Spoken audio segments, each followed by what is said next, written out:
tal, cinéfilos y cinéfilas? Estamos a prácticamente nada de cerrar las retrocríticas de esta saga mutante. Y cinéfilos y cinéfilas, el día de hoy toca comentar la cinta que cerró prácticamente la saga principal de los X-Men y que para muchos fue un cierre de lo más nefasto y decepcionante. Estoy hablando por supuesto de X-Men Dark Phoenix, o X-Men Fénix Oscura, como se le conoce así en Latinoamérica. La película que cierra la serie principal de los X-Men de Fox, claro, sin mencionar la de los nuevos mutantes, y que terminó siendo un desastre en la taquilla. En serio, fue uno de los peores fracasos cinematográficos del cine de superhéroes. Pero bueno, cinéfilos y cinéfilas, sin decir nada más, acompáñenme en este video y vamos a comentar X-Men Dark Phoenix.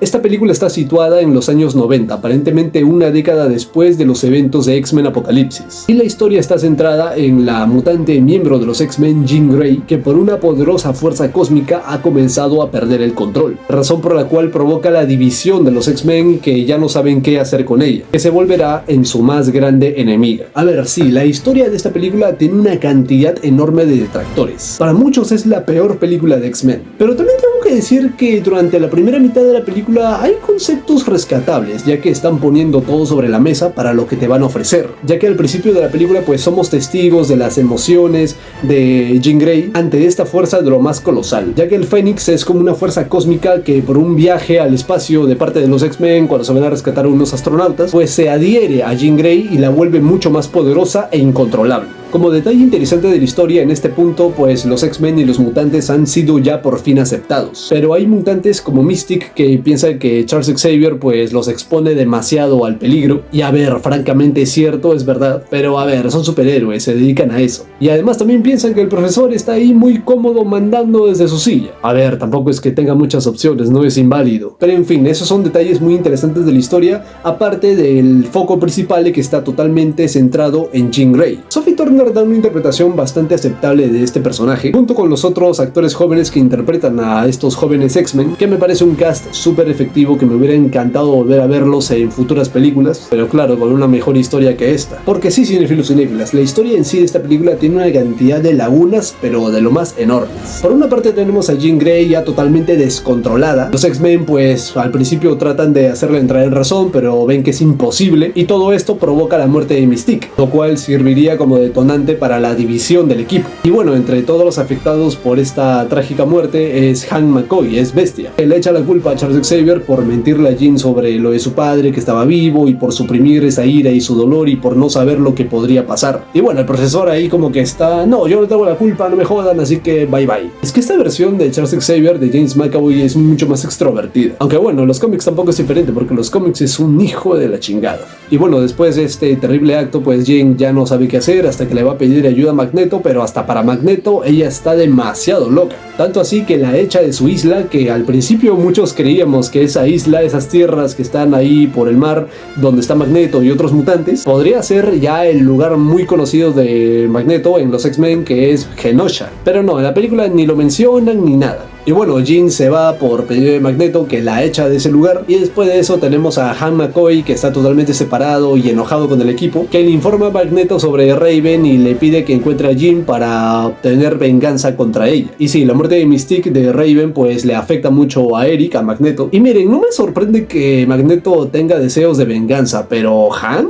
este personaje es de los más inteligentes del equipo. Además, qué gracioso, o sea, Bestia tratando de matar a una mutante superpoderosa que tiene telequinesis y puede mover cosas solamente con la mente. Ante todo esto se suman otros personajes, en este caso los antagonistas de la cinta, que son de todo menos interesantes. Tenemos al personaje, a la villana, interpretada por la actriz Jessica Chastain, que la verdad no sé por qué le dieron tanto misterio durante la promoción de la película. Algunos teorizaban que esta villana podría ser Lilandra, que por si no lo saben, Lilandra en los cómics es la líder de un imperio extraterrestre llamado Shi'ar, quienes buscan la ejecución del Fénix. Pero no, en la película pues son personajes de lo más plano, son alienígenas, sí, pero son personajes de todo menos interesantes. La verdad esto me da rabia porque, bueno, ya sabemos que en todas las películas de los X-Men, pues sus historias serán mucho más aterrizadas y un poco más ligadas a la realidad. En los cómics también es así, pero también tienen aventuras mucho más cósmicas, mucho más fantasiosas, alocadas y todo ese rollo. Y yo creo que esta película era la gran oportunidad oportunidad para elevar el estatus de la saga. Pero nada, realmente estos alienígenas, aunque originalmente en el guión iban a ser Skrulls, fueron cambiados y modificados por, ya saben, regrabaciones, por la compra de Fox, de Disney, y los convirtió en villanos de lo más planísimos y olvidables.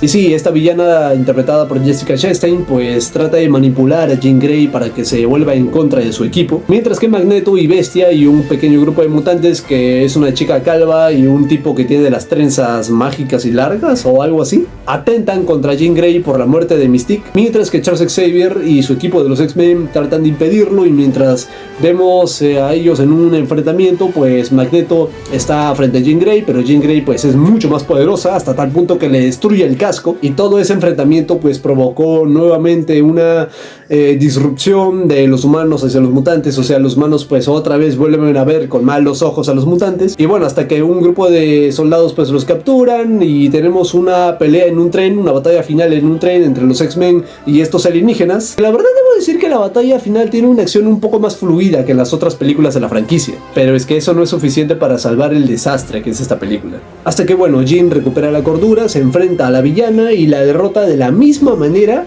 que fue en la película de Hulk del 2003, cuando el protagonista le pasa todo su poder al villano y el villano sabe que esto es demasiado poder hasta que explota, y el protagonista ahí se sacrifica. Y bueno, después de este acto, Charles Xavier se retira de la escuela para jóvenes talentos, mientras que el puesto de director para la escuela se lo encarga a Han McCoy, a Bestia, algo que yo no entiendo porque pienso que ese puesto le pertenece mucho más a Cíclope. Y vemos finalmente a Charles Xavier en París y reencontrándose con Eric, con Magneto, jugando una partida de ajedrez, y ahí termina la historia. La verdad podría definir esta película como un pequeño resumen de lo que pudo haber sido una gran historia, porque en serio tiene todos los elementos para haber creado algo mucho más épico. Sin embargo, decidió quedarse en un estatus de lo más flojo y bajo. La primera mitad te lo puedo llegar a perdonar porque ahí está poniendo todo sobre la mesa de lo que quiere presentar, pero la segunda mitad es donde todo se va a la mierda.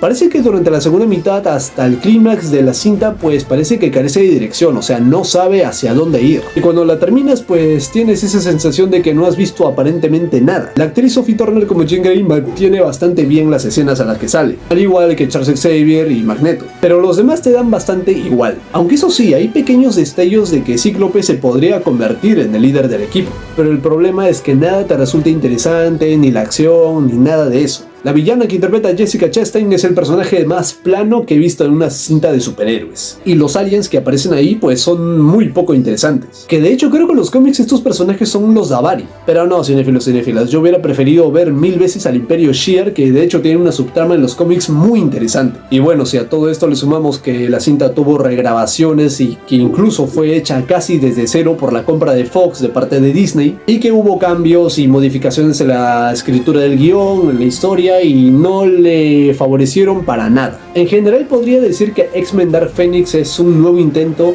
de lo más fallido que resultó de adaptar una de las historias más locas y brutales que han tenido los mutantes en los cómics. Y ojo, miren que X-Men 3 también le falló mucho a esa historia, pero es que esta película sucede tan pero tan mal que hace quedar a X-Men 3 como una maravilla. Por lo menos X-Men 3 la batalla final tuvo mejores momentos mucho más memorables, pero es que de X-Men Dark Phoenix pues casi no hay nada que rescatar. Podría decir que a Nightcrawler lo usaron bastante bien, y Cíclope pues tiene una mejor posición que las películas anteriores. No es gran cosa, pero bueno, mira, por lo menos tiene algo mejor. Pero hay otros que los desperdiciaron bastante. Por ejemplo, Quicksilver aquí no tiene ni una sola miserable escena a cámara lenta. Ni siquiera tiene repercusión el hecho de que sea hijo de Magneto. A Tormenta lo usaron como un personaje secundario que de hecho, si me lo preguntas en frío, te diría que no llegó a brillar nunca en esta saga. Y el equipo de Magneto, esa mujer y ese tipo con las trenzas raras pues son de todo menos memorables. En conclusión, X-Men Dark Phoenix es un final de lo más vago y silencioso para esta saga que pese a sus altibajos nos dio muy buenas películas. Es una cinta terrible que de hecho no me imagino volviéndola a ver, y que desperdició otra vez el gran potencial que tenía por la historia que adaptaba. Te olvidas de ella a los 5 minutos de haberla visto, pues no te acuerdas de ella para nada. Y nada más, cinéfilos y cinéfilas, eso ha sido todo por hoy. Si les ha gustado este video,